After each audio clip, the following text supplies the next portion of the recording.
Salut tout le monde, ici DeSkyKid268 pour une nouvelle vidéo. Donc vous pouvez voir que j'ai de nouveau maintenant un playmat. Donc je suis super content.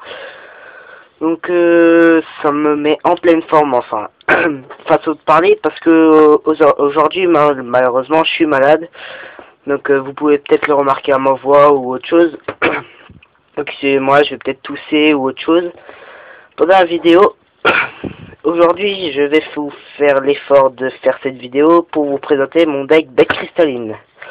Parce que c'est un deck que j'aime beaucoup, un deck fun, très fort. Enfin, très fort non, mais il se joue au cours du duel, donc c'est absolument pas compétitif. Hein. C'est pas un duel en 2 secondes, c'est un duel en plusieurs tours. Beaucoup de tours quand même. Et c'est un très bon deck pour les duels entre amis, etc. Donc je vais vous faire la deck profile tout de suite. Alors, attendez. Voilà, donc 2 Pégases de Saphir. Alors 2 Pégases, pourquoi 2? Parce que j'en ai seulement 2, tout simplement. Évidemment, je mettrais x3 si je l'avais.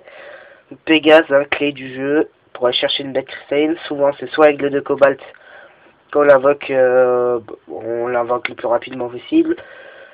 On fait l'effet d'aigle pour utiliser Pégase de nouveau et de nouveau, et enchaîner les combos avec des cartes si on en a en main, etc. Bon, l'inconvénient de l'effet de l'aigle, c'est que on pioche pas du coup, on pioche à chaque fois, à chaque draw phase le Pégase, donc ça ralentit énormément la pioche, mais bon, ça peut être bénéfique. Ensuite, 3 escarboucles, donc très fort l'escarboucle, hein, je connais un joueur de... celui qui m'a échangé quelques cartes du deck, qui m'a dit qu'il déteste l'escarboucle, alors que pourtant c'est lui aussi une clé, parce que quand on l'invoque SP, on invoque des bêtes cristallines du MP. Après, on peut faire des Xyz. Je vais vous présenter vite fait après, mais c'est... Donc moi, perso, j'adore.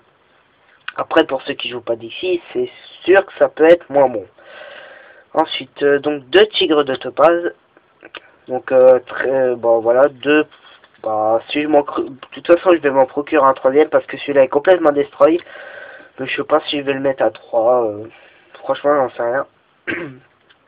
Ensuite, 3 mammouths d'ambre.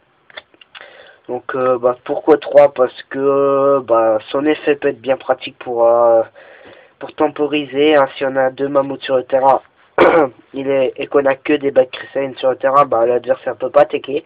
Parce qu'on redirige sur un mammouth, qui redirige sur l'autre, qui redirige sur l'autre, etc. Donc c'est pour comme l'effet pour du capitaine en maraude x2, etc. Ensuite, tortue d'émeraude, un seul Shadametti, je l'ai réduit à 1. Il servait pas trop à 2. Donc voilà. Donc c'est tout pour les bêtes cristallines. Ensuite, dragon arc-en-ciel, évidemment. Amon, évidemment. Dragon tranche magma et dragon gravibroyeur, mon petit kiff, c'est surprenant et puis de temps en temps ça aide. Mais c'est pas les clés du deck quoi.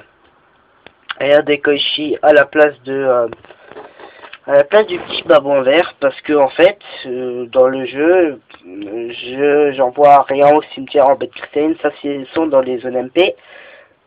Et si elles sont dans les zones MP, c'est considéré comme des magies continues et non des monstres, donc du coup il n'y a pas l'effet du babouin. Des Koichi pour la pioche quoi. Parce que c'est un deck où on pioche pas vraiment. Mais bon, c'est quand même très rapide avec Crystal Beacon, donc je sais plus, on verra après. Ensuite, quelques staples, Darkhold, Monster Reborn, Heavy Storm. Ouais, j'ai mis Heavy Storm, parce que je me suis rendu compte que ça peut être ça peut être bien. Puis si on a une bête cristalline, la ruine est protégée, mais on n'a plus de bête cristalline dans la zone MP, donc à utiliser avec beaucoup de précautions. Et une terraformation pour aller chercher une des 2 ruines arc-en-ciel. Très bon terrain. Si l'adversaire fait un ETK, on peut lui en empêcher en divisant par 2. On peut lui empêcher d'activer une MP. On peut piocher une carte quand on en a 4. On peut invoquer SP une de la MP quand on a 5 dans les zones MP. Je vais vous montrer ça.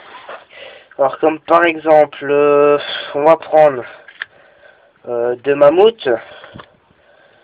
un escarboucle, le mieux, un aigle de cobalt et un pégase. Donc voilà, on va dire, j'ai ça et j'ai la rune arc-en-ciel.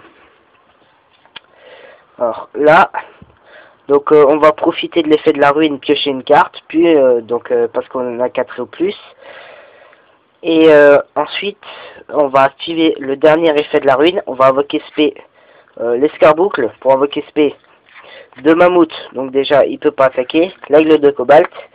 Et le Pégase en dernier. Je dis bien en dernier parce que sinon il y a un mistiming, vu que c'est un effet optionnel. Et on peut profiter de son effet. Donc, l'adversaire peut pas attaquer, à moins qu'il me pète un des deux mammouths avec, je sais pas, Smashing Ground par exemple. Puis si on avait une niveau 3, on peut faire une X6, etc. On peut faire des ravages, quoi. Donc c'est franchement bien. Franchement très bien la ruine. Et alors, donc je reprends. Donc, voilà, ça c'est le paquet déjà vu. Voilà, donc le reste. Abondance du cristal x3. Énorme carte, vraiment très cheatée parce qu'on rase tout le terrain. Et on invoque SP des bêtes cristallines, ça a le potentiel d'être sur un banlist, mais bon, vu que c'est pas un deck de compète, c'est pas sur un banlist. Mais elle a franchement le potentiel pour y être. Elle a 200 fois le potentiel qu'il faut pour y être. Parce que les conditions sont vite remplies avec le deck, et puis on rase tout le terrain. Donc c'est hommage torrentiel et heavy storm combiné par exemple. Donc c'est juste énorme. C'est une carte très cheatée. Ensuite, 3 balises de cristal. Ouais, j'en ai 3. Et regardez, c'est de la Legendary Collection. Donc c'est le nom en doré. Ça, je suis super content de les avoir en x3. J'ai pu remplacer une des deux balises qui était foutue. Bon, l'autre aussi à remplacer, mais je vais voir. On verra. Ensuite, 2 promesses du cristal. Toujours très pratique. Donc j'ai enlevé une x3. Donc avant j'ai joué x3 pardon. J'en ai enlevé une pour des raisons simples. Plus de place dans le deck. Et puis ça suffit de. Ensuite libération du cristal. Très fort. Une grande valeur. Je suis super content d'en avoir une. Donc piocher 2 cartes dans l'échange d'une carte dans les MP. C'est super. 2 bénédictions du cristal pour ramasser celle qu'on a utilisée pour l'effet de la grande valeur. Et puis on peut faire des trucs base de cristal, abondance du cristal si on en avait 2 autres à la base, etc. Ensuite le peu de pièges qu'il y a, 2 chemins arc-en-ciel, c'est pas mal. Un cristal Regeki, c'est pas mal aussi. Et surtout gravité arc-en-ciel énorme. Si on a les 7 bêtes cristallines mais qu'il nous manque le dragon, c'est pas grave. On attend un tour adverse, hop, gravité arc-en-ciel. On se retrouve avec un Rainbow Dragon. Donc super bon. Et puis l'extra deck, je fais ça vite fait. Numéro 39 Utopie x2. Numéro 17 Dragon Léviathan x2 parce que j'en avais 4 mais j'en ai échangé 2. Et un Grénosaure pour remplacer, mais ça sert à rien. Voilà. Qu'est-ce que je peux dire encore?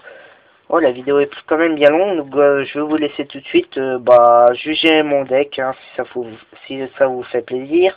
Commentez, abonnez-vous si ça vous fait plaisir aussi. Encouragez-moi à faire plus de vidéos ou dites-moi les choses qu'il faudra améliorer. Comme d'habitude, donc le blabla habituel. Bon, je vous laisse. Allez, ciao, see you next time.